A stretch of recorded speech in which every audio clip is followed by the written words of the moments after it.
This episode is brought to you by Siete Foods. Siete is a Mexican-American family-founded company that makes everything from tortillas to chips to sauces, and it all starts with thoughtfully chosen ingredients. Learn more in the show notes.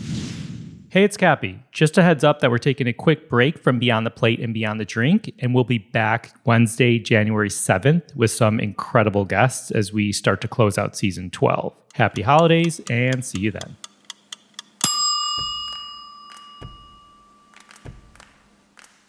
Hey, it's Kappy, and this is Beyond the Plate, Heard, the audio newsletter where I share what's on my plate, literally and figuratively. From culinary insights to restaurants and recipes, it's everything I'm seeing, tasting, and talking about in just a few minutes. This isn't a peer-reviewed culinary journal, it's just my take on what I'm into at the moment, so let's dive in, and I hope you all take something from my plate. First up is Honey's, spelled H-A-N-I''S.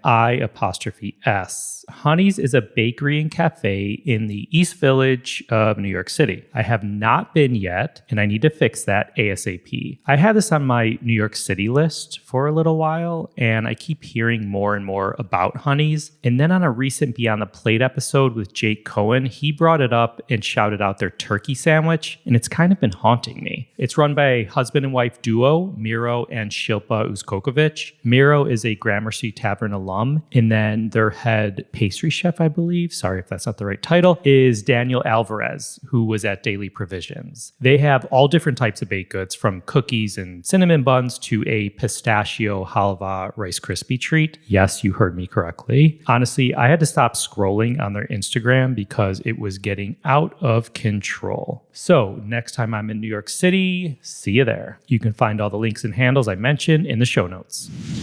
Next up is Buonatura sourdough pasta. Sorry if I'm butchering that brand, but you can find the spelling in the show notes. I'll keep this short. So I was recently on a work call with my boss, Rachel Ray, just shooting the breeze about books and products and recipes, normal course of action for us.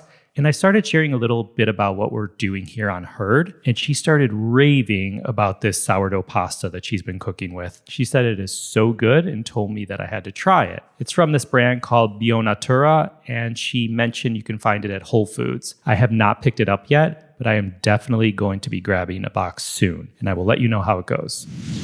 Next up is Italian beef carpaccio from Dimmy Dimmy Corner Italian in Chicago. Okay, Dimmy Dimmy is a newish spot in Chicago from Cornerstone Restaurant Group. The chef is Matt Eckfeld, who used to work in Chicago, but then he left for a while. He was at a number of spots in New York City and Vegas with the Carbone guys and running the kitchen at ZZ's, and now he's back in Chicago. There were a lot of hits on the menu the night we went, but this Italian beef carpaccio was A+. Thin slices of beef, giardiniera, a beef jus aioli, parmesan, and served with a sesame sourdough bread. All of the amazing flavors that you get from a classic Chicago-style Italian beef sandwich. So good. So check out Dimmy Dimmy, and reservations book up very fast. Next up is Janie's Life-Changing Baked Goods. Okay, Janie's is a baked goods company with a heck of a story. I tried their pie crust cookies many years ago, and I have to say, I feel like these could have gone either way, like super gimmicky or genius, and they were pretty darn delicious, dangerously delicious. But beyond the baked goods, Janie's story is pretty wild. She started the company in 2015 after battling addiction and experiencing literal homelessness, and baking became this lifeline for her, like an act of self-care, and eventually she turned it into a business. Today, she not only makes really delicious baked goods, but she also gives back to her community in huge ways, which we love here. She does things like second chance employment, baking classes for underprivileged youth in East Harlem, and also regular donations of time and cookies to community centers and homeless shelters. So I highly encourage you to check out the business, her story, and of course, the cookies. I'll share the link to Janie's in the show notes.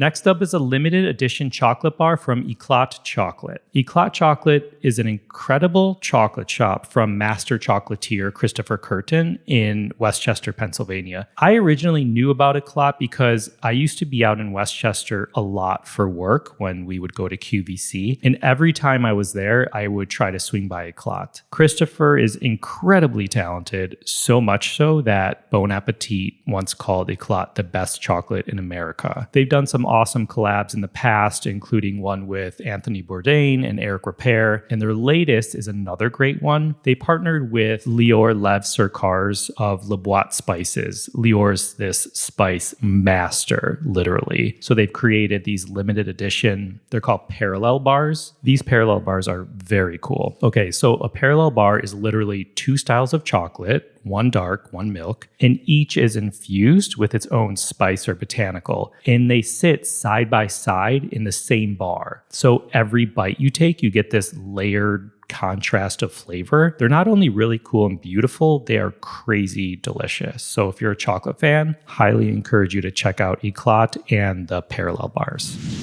Next up is the Chef's Press. I've had this on my list for quite some time to share, and I'm glad the day is here. The Chef's Press is quite simply a heavy, flat cooking weight. It's made of cast iron or stainless steel. It's one of those things that you don't think you need, but until you start using it, you realize how much you need it. The Chef's Press was invented by Chef Bruce Hill out in the Bay Area of California, and it's really exactly what it sounds like. It's a heavy, flat cooking weight. But what it does is it helps you get even pressure when cooking, so you can use it to get crisp skin on fish or duck or chicken, or I use it for grilled cheese, quite frankly. There are a ton of things to use it for. And again, it's one of those random things that once you start using it, you find 100 other uses. It's actually a go-to for a lot of chefs. I see a lot of chefs posting about it randomly. I know I've seen Andrew Zimmern talk about it quite a few times.